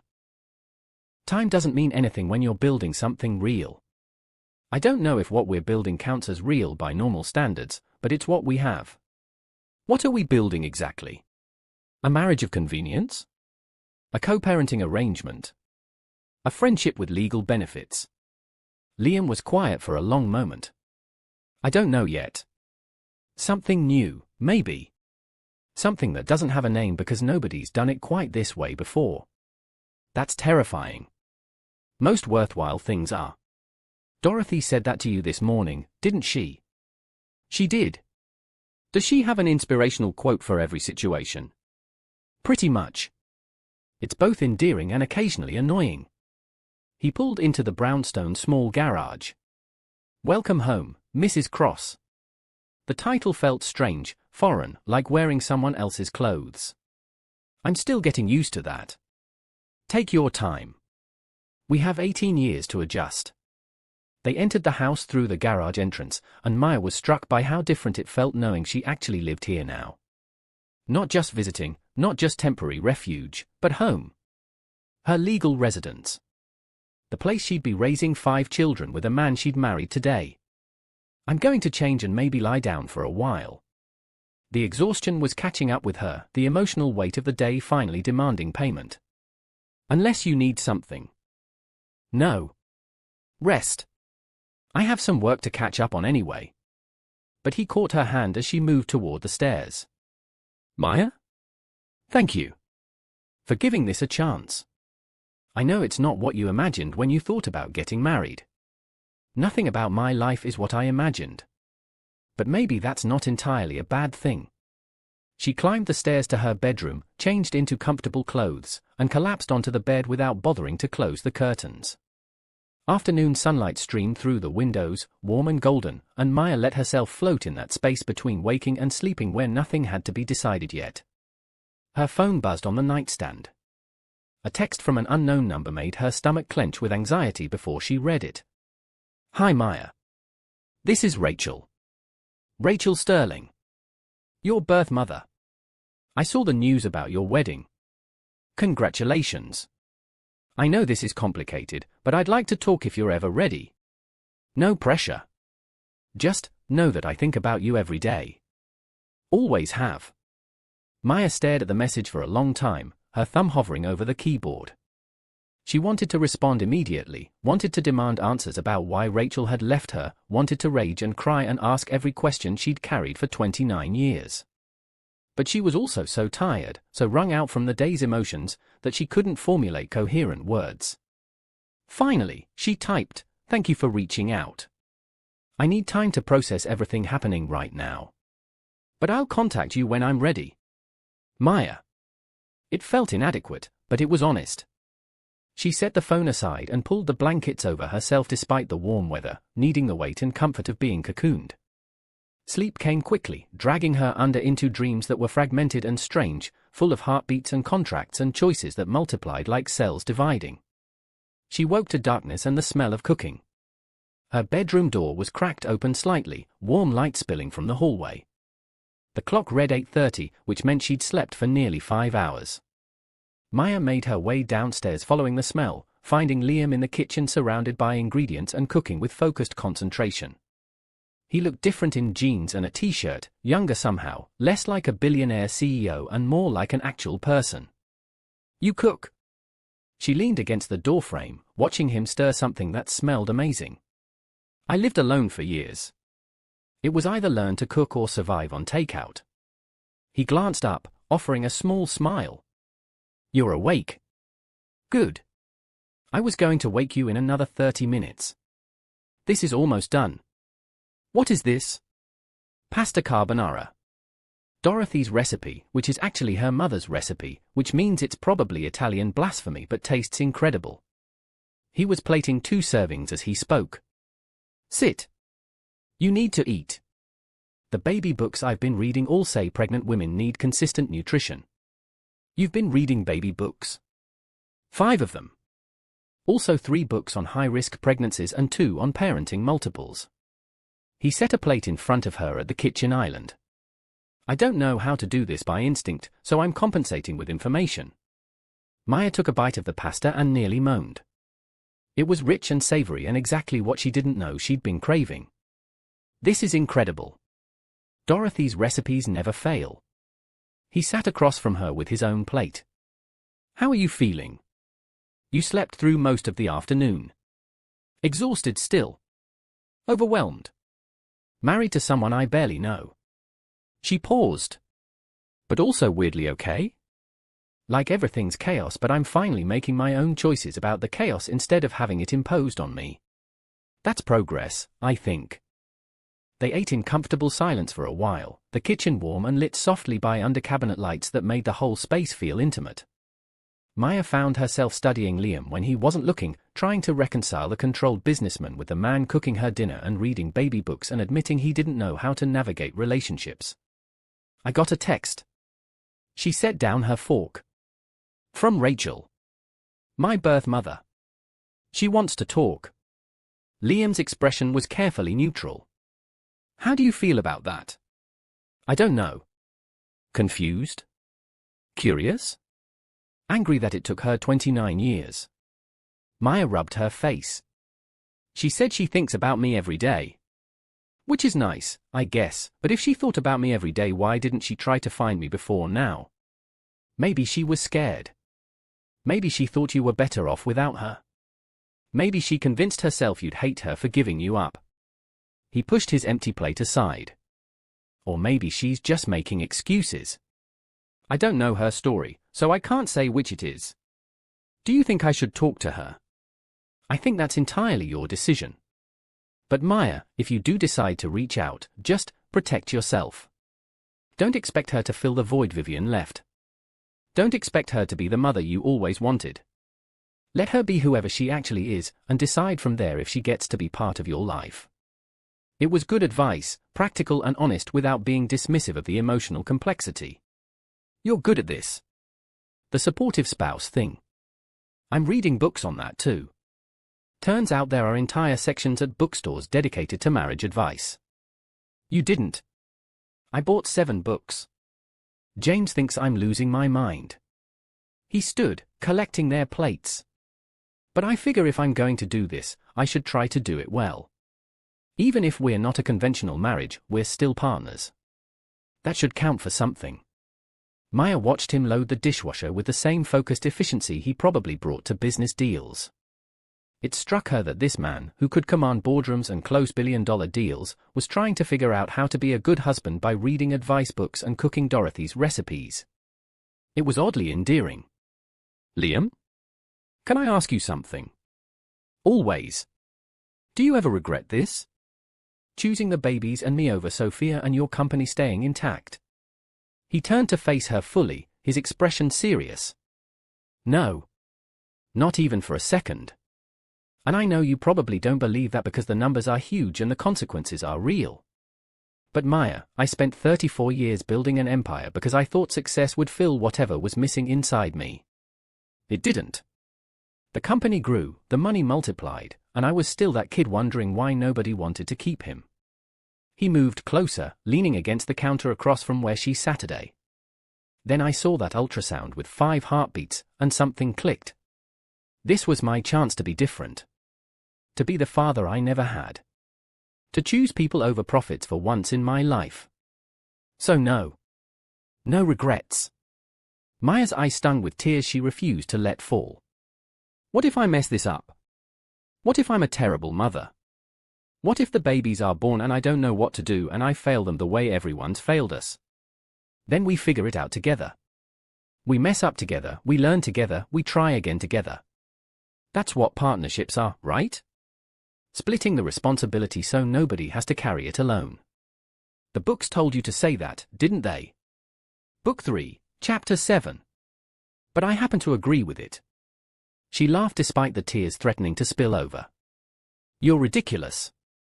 I'm thorough. There's a difference. Her phone buzzed again. This time it was a number she recognized. Connor Blake. She'd blocked him after he'd left her apartment, but apparently he'd found a way around that. The text was short, I saw the wedding announcement. Congratulations. You moved on fast. I hope he's worth losing everything for. Maya showed it to Liam, who read it and handed the phone back with a disgusted expression. Do you want me to have our lawyers send him a cease and desist? No. He's not worth the energy. He's just bitter because I didn't fall apart the way he expected. She deleted the message. Besides, we have bigger problems than Connor's wounded ego. Such as?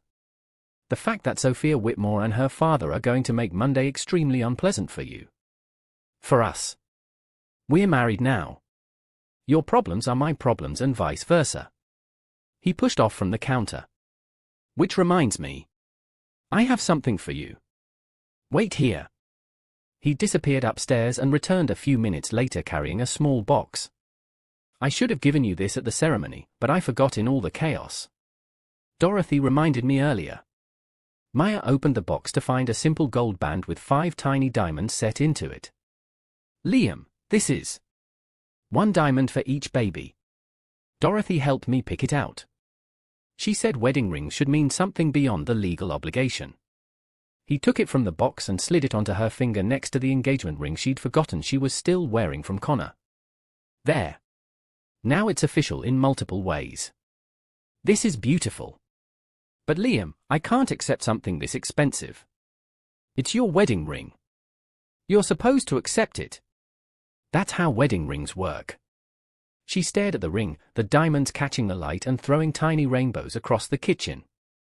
5 tiny lives, represented in 5 tiny stones, on a ring that symbolized a marriage built on contracts and circumstances and a man who was trying so hard to do something right that he'd bought 7 self-help books. Thank you. Her voice came out rough. For trying. For showing up. For all of this. You're welcome. Though fair warning, I'm probably going to mess up approximately 70% of this. The books were very clear about that statistic. Then we'll be messy together. Like Dorothy said, we're both too stubborn to fail. They stood in the kitchen, married less than 12 hours, barely knowing each other but bound together by 5 heartbeats and a choice to try. It wasn't love. It wasn't romance. But it was something real and honest and entirely their own. Maya's phone buzzed one more time. A news alert: cross-hospitality stock plummets as Whitmore family dumps shares. CEO Liam Cross's personal life costs company $400 million. The fallout had begun. Monday morning would bring more consequences, more public scrutiny, more people with opinions about choices that weren't theirs to judge. But tonight, in this kitchen, with pasta carbonara and wedding rings and a partnership built on honesty rather than illusion, Maya felt something she hadn't felt in years. She felt like maybe, possibly, against all odds, she was exactly where she needed to be. Come on. Liam held out his hand. Let's watch a movie or something. Pretend we're a normal married couple on their wedding night. We're absolutely not normal. Which is why we have to pretend. They settled on the couch with a movie neither of them particularly cared about, the kind of background noise that let them exist in the same space without pressure to perform normalcy. Maya found herself leaning against Liam's shoulder somewhere around the halfway point, his arm coming around her in a gesture that was comfortable rather than romantic. Is this okay? His voice rumbled against her cheek. Yeah. It's okay. They stayed like that until the movie ended and Maya was half asleep, warm and safe in a way she couldn't remember feeling before. When Liam eventually helped her up to bed, his hand gentle on her elbow as she navigated the stairs, Maya realized that maybe contracts and circumstances weren't the worst foundation for building something real. Maybe sometimes you had to start with the structure before you could add the emotion. Maybe partnerships built on honesty and intention were just as valid as ones built on passion and romance. Maybe she and Liam were creating their own definition of what marriage could be, and it didn't have to look like anyone else's to matter. She fell asleep in her own bed in her own room in a house she shared with her husband, and for the first time in weeks, the dreams that came were peaceful. 5 heartbeats, steady and strong, accompanied her into sleep like a promise of better things ahead. Monday morning arrived with the relentless efficiency of bad news, which was exactly what Maya's phone delivered when she checked it at 6 a.m. The headlines were everywhere.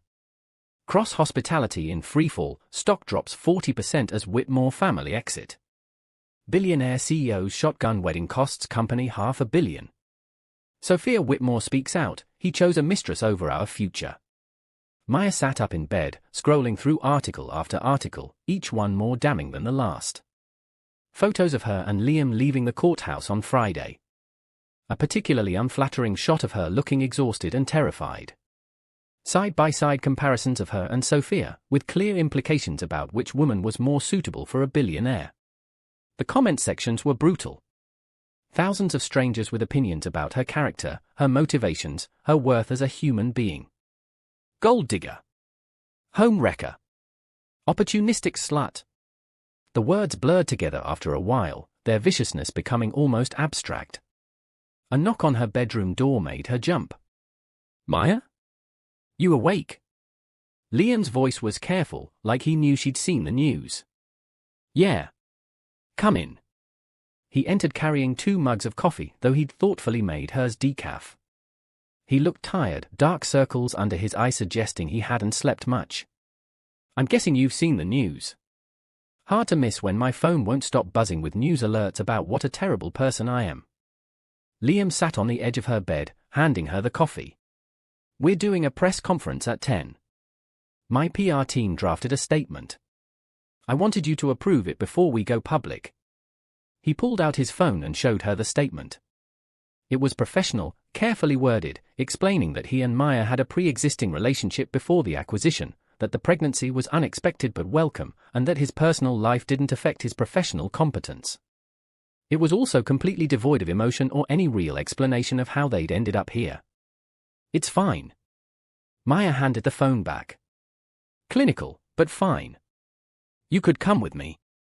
To the press conference. Show a united front. Absolutely not. I'm not standing in front of cameras 9 weeks pregnant while reporters ask me how I trapped you into marriage. They wouldn't. Liam. They already are. Look at this. She showed him her phone, scrolling through the comments. They're calling me every name you can imagine. They're speculating about how long I've been sleeping with you, whether the babies are even yours, if I deliberately got pregnant to secure my financial future. Putting myself in front of cameras would just give them more ammunition. His jaw tightened as he read, and she watched anger flash across his face. I'll have the legal team issue defamation notices to the worst ones. That'll just make it worse. You can't sue everyone with an opinion. She set her coffee down. Look, I knew this was coming. We both did. It's just worse than I imagined. I should have protected you from this. How? By not marrying me? By abandoning your children. She took his hand, surprising them both. You did the right thing. The rest of the world just doesn't understand it yet. Maybe they never will. But we know the truth, and that has to be enough. His thumb traced circles on the back of her hand absently. I don't want you reading those comments. They're poison. Already deleted all my social media apps. I'll reinstall them when this dies down. If it dies down. It will. Something more interesting will happen, and everyone will forget about the pregnant hotel manager who married her boss. She squeezed his hand once, then released it. Go do your press conference. Say what needs to be said. I'll be fine here. Dorothy's coming over. I called her earlier. She'll be here by 8. You don't have to babysit me. I'm not. I'm making sure you're not alone dealing with this. He stood, then paused. Maya? For what it's worth, I don't regret anything. And anyone who thinks I made the wrong choice can take it up with me personally. After he left, Maya forced herself through a shower and breakfast, going through the motions of normalcy while her phone continued its relentless buzzing. She turned off notifications but could still see the numbers climbing. 73 missed calls. 216 text messages. Her email inbox was overflowing with messages from reporters requesting interviews. Dorothy arrived precisely at 8, letting herself in with the key Liam had apparently given her. She took one look at Maya's face and pulled her into a hug. Those bastards. Every last one of them. Dorothy's voice was fierce.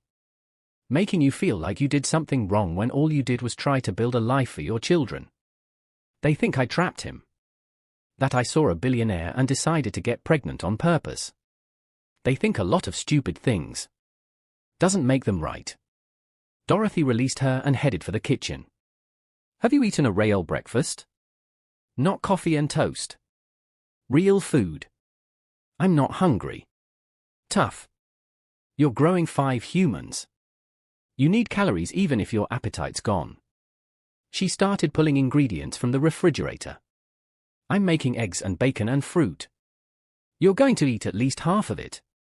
Then we're going to spend the day doing something that has nothing to do with the internet or news or people's terrible opinions. Maya found herself obeying, sitting at the kitchen island while Dorothy cooked and kept up a steady stream of chatter about her book club drama and her neighbor's ridiculous garden gnome collection and everything except the media circus happening outside. They were halfway through breakfast when the doorbell rang. Dorothy's expression hardened. Did Liam say he was expecting anyone? No. Then stay here. I'll handle it. Maya heard the door open, heard Dorothy's voice sharp and protective. If you're a reporter, you need to leave immediately before I call the police. I'm not a reporter. A woman's voice, vaguely familiar. I'm Rachel Sterling. I'm looking for Maya. Maya's fork clattered against her plate. Rachel. Her birth mother. Here. At her house. Without warning. She made it to the front door before she could talk herself out of it. Rachel Sterling stood on the porch, and the resemblance was immediate and undeniable. Same dark hair, same eyes, same nose. Looking at her was like looking at a future version of herself. Hi. Rachel's voice shook slightly. I know I should have called first. I know this is terrible timing with everything happening in the news. But I saw the headlines and I needed to make sure you were okay. I'm fine. The words came out automatically, defensive. Can we talk? Just for a few minutes. I promise I'll leave if you want me to, but please. Just give me a chance to explain. Dorothy appeared at Maya's shoulder. You want me to send her away? Maya looked at Rachel, at this woman who'd given birth to her and left her and thought about her every day but hadn't reached out for 29 years. Part of her wanted to slam the door in her face. Part of her wanted answers desperately enough to risk the conversation. 5 minutes. Maya stepped back, letting Rachel into the foyer. That's all. They sat in the living room, Rachel perched nervously on the edge of the couch while Maya took the armchair, maintaining distance. Dorothy hovered nearby, protective and clearly ready to intervene if needed. I was 17 when I got pregnant with you. Rachel's words came out in a rush, like she was afraid if she didn't say them quickly she'd lose her nerve. 17, scared, and convinced I was going to ruin your life if I tried to raise you alone. My parents kicked me out when they found out. The father disappeared the moment I told him. I had nothing. No money, no support, no idea how to be a mother. So you left me at a fire station. I left you somewhere safe. Somewhere I knew you'd be found and taken care of. Rachel's eyes filled with tears. I know how that sounds. I know it seems like I didn't want you. But I wanted you so much it physically hurt. I just wanted you to have a better life than I could give you. Did you ever try to find me? After you got older, got more stable? Rachel shook her head, tears spilling over. I was afraid. Afraid you'd hate me. Afraid you'd already been adopted and had a good life and I'd just be disrupting that. Afraid I'd waited too long and you wouldn't want anything to do with me. So you waited 29 years. I'm sorry. I know that's not enough. I know sorry doesn't fix anything. But Maya, I thought about you every single day. Every birthday, every Christmas, every milestone I should have been there for. I imagined what you looked like, what you were doing, if you were happy. I wasn't. The words came out harsh. I was adopted by people who spent my entire childhood reminding me how grateful I should be that they chose me. Who used my abandonment as leverage anytime I didn't meet their expectations. Who threatened to send me back to the system when I wasn't perfect enough. Rachel's face crumpled. Oh God. I'm so sorry. I hoped you'd be adopted by someone who'd love you the way you deserved. Well, you thought wrong.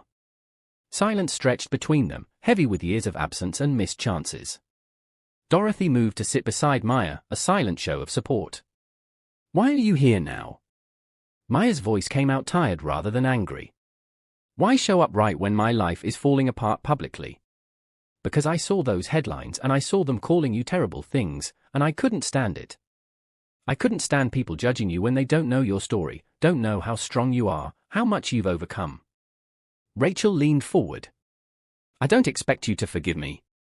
I don't expect a relationship. But I needed you to know that your birth mother is proud of you. Proud of the woman you've become despite everything that was stacked against you. Maya felt something crack inside her chest, some wall she'd built 29 years ago when she'd first understood what being abandoned meant. I'm terrified.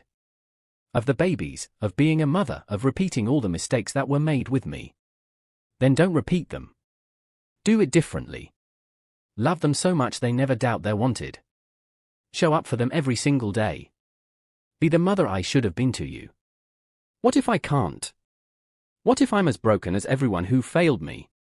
You're not broken. You're scarred, which is different. Scars mean you survived. Rachel's voice was gentle. And Maya, you're not alone this time. You have Liam. You have Dorothy. You have people who are choosing to show up for you. I have a contract marriage to a man who told me he can't love me. Do you believe him? The question caught Maya off guard. What?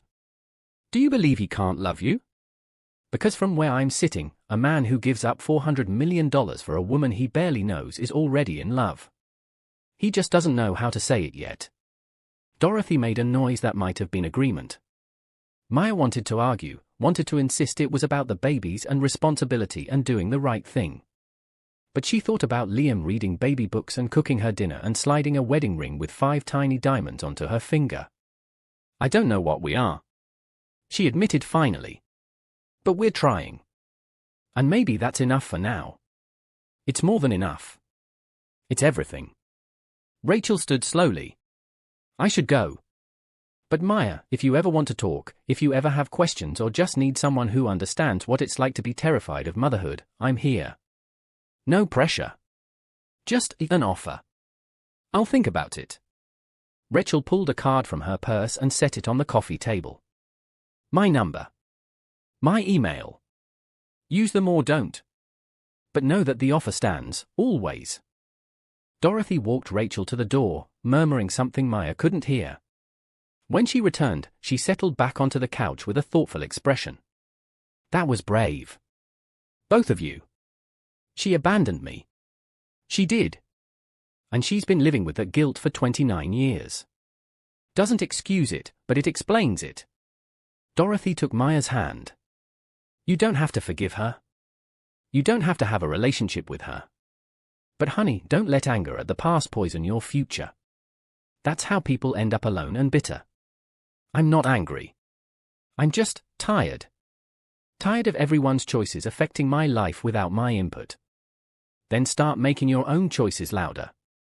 Start living so intentionally that nobody can mistake whose life this is. The TV in the corner was on, muted, but Maya caught sight of Liam on screen. The press conference. She fumbled for the remote, turning up the volume. Liam stood at a podium, cameras flashing, reporters shouting questions. He looked composed, professional, and completely in control despite the chaos around him. Mr. Cross. Is it true you married your employee to avoid a scandal? I married Maya Sterling because she's the mother of my children and I choose to be present in their lives. The timeline is nobody's business but ours. But the financial impact, your stock price, will recover. Markets fluctuate.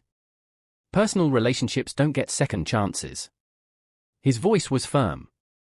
I make no apologies for choosing my family over my shareholders' immediate profits.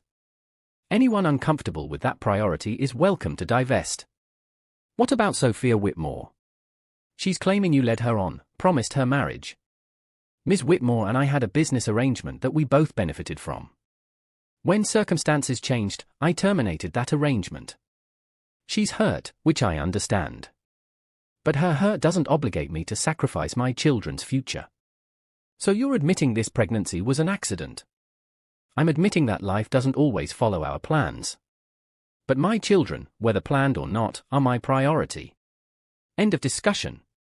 Someone shouted about Maya, asking if she was a gold digger, if the babies were even his, if he'd been having an affair before the acquisition. Liam's expression went absolutely cold. Let me be very clear about something. Anyone spreading rumors about my wife, questioning her character, or suggesting she's anything other than an exceptional woman who's dealing with an impossible situation with more grace than any of you deserve, will hear from my legal team. I protect what's mine. And she's mine. We clear. The reporters fell silent. Liam looked directly at the camera. Maya, if you're watching this, come home. I'm done here and I'd rather be with you than these vultures. The press conference ended, and Maya sat staring at the TV screen, something warm and complicated blooming in her chest. Still think he can't love you? Dorothy's voice was knowing. Before Maya could answer, her phone rang. Liam's number. Did you see the press conference? No greeting, just the question. I did. And you called me yours in front of about 3 million people. I call things as I see them. Are you okay? I'm on my way home now. I'm fine. Rachel was here. Your birth mother. His voice sharpened with concern. What happened? We talked. It was complicated. I'll tell you when you get here. 10 minutes. Don't let Dorothy feed you too much. I'm bringing lunch from that Thai place. He hung up before she could respond. Dorothy was grinning at her with obvious satisfaction. Not in love, you said. Can't love, he said. And yet. Stop. I'm just saying, you two need to have an actual conversation about what this marriage is. Because from where I'm sitting, it stopped being a business arrangement somewhere between the wedding and him threatening to sue anyone who insults you. Maya wanted to argue, but Dorothy had a point. The lines were blurring. Contract marriage and actual partnership were becoming indistinguishable. She wasn't sure when it had happened or how to feel about it. Liam arrived exactly 10 minutes later, carrying bags of Thai food and looking exhausted. He pulled Maya into a hug the moment he saw her, which surprised them both. "Sorry. I just needed to confirm you were actually okay." He released her quickly. The press conference was brutal. "You did great. Very commanding. I may have threatened to sue several major news outlets. My legal team is going to be busy for the next month." He started unpacking the food. "Tell me about Rachel. If you're still watching, thank you for sticking with Maya and Liam's story. Don't forget to hit that like button and subscribe for more dramatic content. Comment below what you think happens next." Maya recounted the conversation while they ate, Dorothy adding her own observations. Liam listened without interrupting, his expression thoughtful. "Do you want a relationship with her?" he asked finally. "I don't know. Maybe? Eventually." Maya pushed pad thai around her plate. "She said something that stuck with me. About scars meaning you survived instead of meaning you're broken. She's not wrong. Are you scarred or broken?" The question came out before Maya could stop it. Liam was quiet for a long moment. "Both, probably. But maybe being around you is teaching me the difference." The rest of the day passed in something approaching normalcy. Dorothy left eventually, promising to check in tomorrow. Liam worked from home, taking calls in his office while Maya attempted to read a book about high-risk pregnancies that just made her more anxious. At 5, she gave up and went to find him. He was on the phone, pacing in front of his desk, and his expression was grim. "No. Absolutely not. Tell them the offer's non-negotiable." "I don't.